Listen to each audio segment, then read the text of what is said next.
Let's start with the exterior. Body panels snap together and are bolted onto the frame, making them fairly easy to replace. They're made from a mix of carbon fiber, plastic or epoxy resin, and Kevlar, with an outside layer of fiberglass. These materials help the car maintain its critical aerodynamic features while also being resilient to contact with other vehicles, as allowed by the official NASCAR rules. The front splitter is angled to create downforce for the front of the car. The stepped design, with a raised section in the center, allows some air underneath the car, while the lowered sides push air around the front, keeping it away from the tires to avoid drag. The narrow gap between the car floor and the track turns the entire floor into a giant downforce generator as air squeezes, thins, and rushes beneath the car at a different rate and pressure than overhead air. At the rear of the car, where these two different pressure zones meet, the air crashes into itself, creating massive vortices. The rear diffuser is angled upward, widening the floor gap to allow smoother blending. It has vanes or strakes to comb through the air for cleaner, more controlled outflow. The wide opening also creates low pressure before the diffuser, turning the splitter-diffuser combo into a kind of air cleaning vacuum that sucks in and smooths out dirty air for aerodynamic goals. For instance, drivers can race closer to competitors and the dirty air they generate. Overhead air passes over the car to the rear spoiler, which generates additional rear downforce. Official NASCAR guidelines dictate which size of spoiler is required depending on the race course. The 7-inch spoiler shown here is for longer oval tracks, called superspeedways, to slow the cars down for driver safety. A shorter 4-inch spoiler is used for road, short, and intermediate courses. Splitter stuffers may also be required to reduce overall speed by interrupting the amount of air allowed underneath the vehicle, limiting downforce. For oval courses, where cars only turn left, a special spoiler, sometimes referred to as a shark fin, is installed on the driver's side of the car to counteract yaw or rotational forces when cornering. The shark fin may also help mitigate the side drafting effect that happens when a following car is close to the rear quarter, pushing air over the lead car's rear spoiler and causing drag. Now, let's go underneath this exterior bodywork, starting with the frame. The steel tube frame is assembled in sections. The center section combines the roll cage and chassis. The front and rear clip sections bolt to the center section and are relatively easy to remove for fast repairs. Suspension. Suspension is fully independent front and rear, so each wheel can move individually. Upper and lower control arms bolt directly to the chassis from the upright assembly. The adjustable shocks are coilover type, where dampers are nested inside the springs. An anti-roll bar connects the left and right suspension assemblies together to limit body roll. It's adjustable with a flexible blade on either side that can be rotated. The thin section is more flexible when parallel to the ground and more rigid when perpendicular. Teams may remove the anti-roll bar for some races to alter handling characteristics.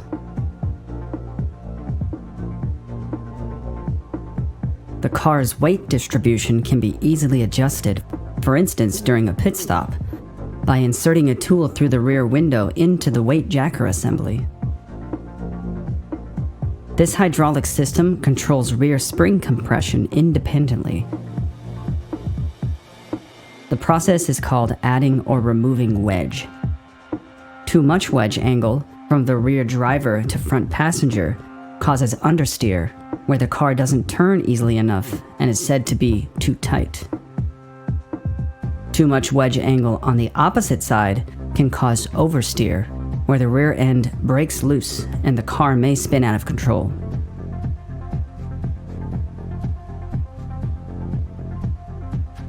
Steering. Cup cars use a hydraulic rack and pinion steering system similar to what's found on most passenger vehicles. The steering wheel is connected directly to the pinion, which moves the rack through a system of gears. A special metal piece called a torsion bar connects the steering column to the rack. This part flexes as the steering column is rotated from driver input. A stiffer or softer bar changes the steering feel.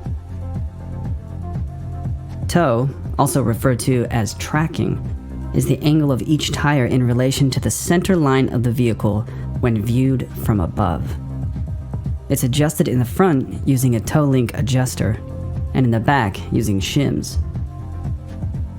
Adjusting the toe in specific ways for better left-hand turning is what sometimes causes the car to look like it's slightly crooked on the racetrack, even while driving in a straight line.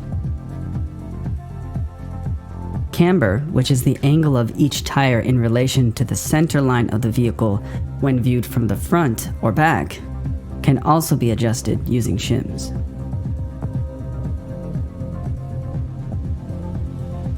Braking system. A master cylinder and reservoir controls and stores hydraulic fluid for braking. Cup cars have 2 master cylinders and accompanying reservoirs, for front and rear brakes respectively. The cylinders are mounted to the brake pedal on one end and a threaded brake bias screw on the other. This bias screw is electronically controlled and can be adjusted on the fly using a knob on the dash. The screw position allows different pressure to the front and rear brakes. The brakes themselves are a common rotor and pad assembly design. The discs are iron alloy while the pads are a carbon-based material. The front takes more braking force and so uses a heavier 6-piston caliper. Brake cooling is handled through intricate ducts extending from the front bumper. There are separate cooling channels for the disc, caliper, and inner wheel. The 15-inch front disc has vertical vanes or cooling fins extending from the center outwards for maximum cooling effect. J-slots on the rotor surface increase brake bite, or the speed at which the pad engages with the disc, while also helping to clear debris. In the rear, 4-piston brake calipers are matched to 14-inch rotors. Cooling ducts are situated around the brake assembly just as with the front, but the intake slots are in the rear quarter window. The specially shaped opening is called a NACA duct. The 18-inch aluminum wheels are secured to the hub with a single wheel lug. Spring-loaded retention pins keep the lug securely in place. A specially designed wheel gun pushes these pins down when removing the lug.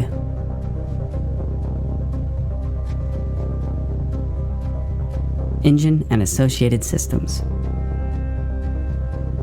Cup cars use 8 cylinders in a V configuration that is naturally aspirated, meaning air enters naturally instead of being pumped into the engine with a turbo or supercharger. For short, intermediate, and road courses, the engines are capped at 670 horsepower.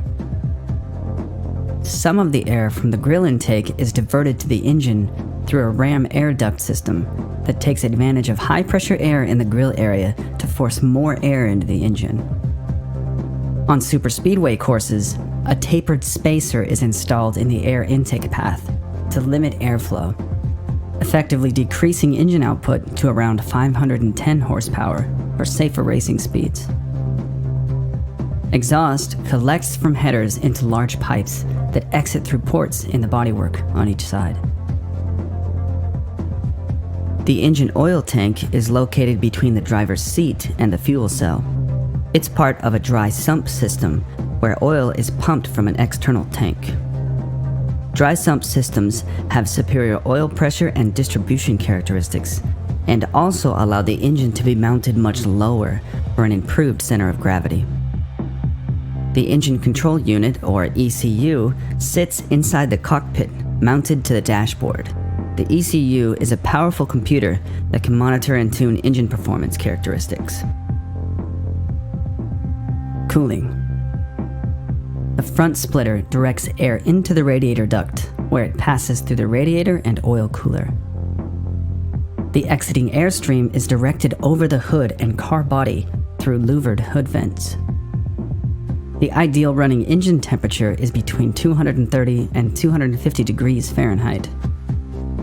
If temps are dropping too low in a race, cooling air can be restricted by installing a perforated barrier, called a throttle plate, in the radiator exit duct. Ducts in the grille bring cooling air into the rocker box, and vents in the side skirts allow hot air to escape from underneath the driver.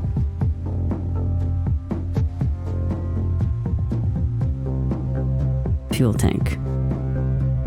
The vented fuel tank, also called a fuel cell, is a nearly puncture-proof steel container lined with a Kevlar bladder and painted red to make it more visible if it comes loose in an accident. Cup car fuel cells can hold 20 gallons of fuel and only get about 4 to 6 miles per gallon at race speeds. The tank is filled with foam baffling to tame the sloshing liquid under incredible racing forces. The goal is to keep the large fuel mass centered and low, and also to prevent foaming and fuel pump starvation. Pit stop refueling is performed using a vented dump can that can hold up to 11 gallons of fuel and weigh almost 70 pounds. 2 cans are used during a typical pit stop and can be emptied in as little as 8 seconds each. Transaxle. Engine power flows through a shaft to the transaxle, which combines the transmission, rear differential, and rear axles into one unit. Drop gears allow teams to quickly adjust the rear-end gear ratio. The floor-mounted gear shift lever is paired with the 6-speed transmission, 5 forward and 1 reverse. The gearbox is manual sequential, where the driver controls shifting, but the lever moves only forward or back, shifting 1 gear at a time, up or down. The rear end has a torque biasing limited slip differential, meaning the tires will rotate at similar speeds when under more torque, for example on a straightaway. When rounding a turn, less torque at the rear wheels lets them rotate at different speeds. The differential gears connect to rear axles with special tripod joints that allow the spinning axles to tilt with rear suspension movement.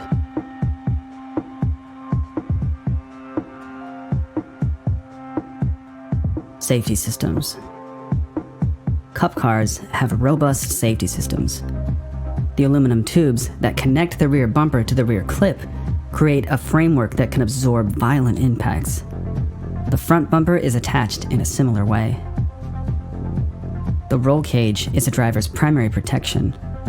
Certain bars were implemented after devastating crashes and are named after the drivers that were involved. Heavy steel anti-intrusion panels keep objects from entering the vehicle's sides during a crash. Thick injection-molded foam blocks cover the doors as well as the front and rear bumpers, increasing the car's ability to absorb impacts from all sides. In accident conditions, cars can get turned around to the point where aerodynamic devices have the opposite effect, becoming dangerous lift generators that can send the car airborne. To counteract these unwanted effects, strips along the length of the roof increase overhead pressure when the car is sideways. Hood and roof flaps deploy as the car approaches a backwards-facing orientation. Hood flaps let air escape from underneath the car. A connecting cable also opens the diffuser flap that stops air from getting underneath the car.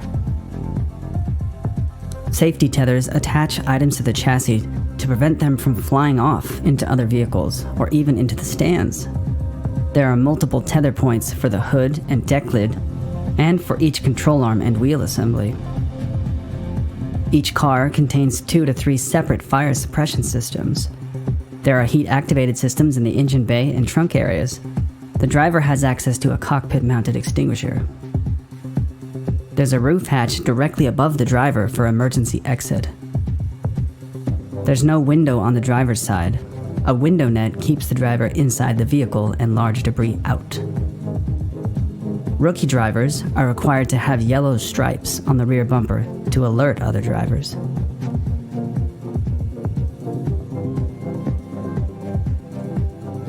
Cockpit. Cup car racing seats are crafted from molds taken from a specific driver's body. A 7-point harness keeps the driver in place. The seat wraps around the driver's body wherever possible, and safety structures surround the helmet area.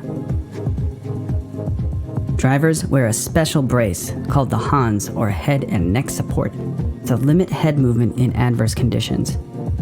A connected strap clips to either side of the helmet, and the shoulder harness straps keep the device pressed against the driver. A drinks tube is incorporated into the helmet. It's connected to a small fluid reservoir to keep drivers hydrated, as cockpit temperatures often reach upwards of 130 degrees Fahrenheit. An air conditioning system collects air through front quarter window NACA ducts and pumps it into the driver's helmet, as well as a special cooling pad behind the back and legs. Cooled water may also circulate through the driver's fire retardant suit. A cockpit cooling duct in the front window is centrally located to avoid hot radiator air. Slits in the back window also draw in cooling air, most of which exhausts through the driver's side window. The simple steering wheel includes a push-to-talk radio button for communication with the track spotter to get info on track conditions and race strategy. A customizable digital dash has replaced dials in recent years and can display everything from lap times, water and oil pressures, engine RPMs, and pit road lights, among many other options. Per NASCAR rules, speedometers are not allowed to be displayed. Auxiliary switches vary between teams but can include things like ignition, helmet or body air conditioning, or a switch for the 3/4 gallon reserve tank. An electronic rear view screen is connected to a camera on top of the car to give drivers an unobstructed rear view. The small driver's side mirror is not allowed to extend outside of the car. Driver's shoes may have heat-resistant heel guards as a barrier to intense exhaust heat underneath the cockpit floor. The pedal box consists of a traditional 3-pedal manual setup with the gas pedal on the right, the brake pedal in the middle, and the clutch pedal on the left. Once in motion, the clutch isn't needed for further gear shifting. There are cameras, antennas, and sensors all over these cars. For example, a timing transponder just inside the rear passenger wheel well tracks lap times down to the thousandths of a second. A tire pressure monitoring system, or TPMS sensor, is attached to each wheel. Cameras on the front, top, and rear of the vehicle, as well as in the cockpit, are used during broadcasts to bring the audience into the action. Antennas on the roof facilitate communication from the crew to the driver and vice versa. Other antennas send audio and video, as well as telemetry data. The newest NASCAR race cars mark a return to their stock car roots, bringing design aesthetics closer to their consumer-grade counterparts. The frame, suspension, and body are now symmetrical side to side, and many of the systems we've covered here have been redesigned to be more similar to those found on passenger vehicles.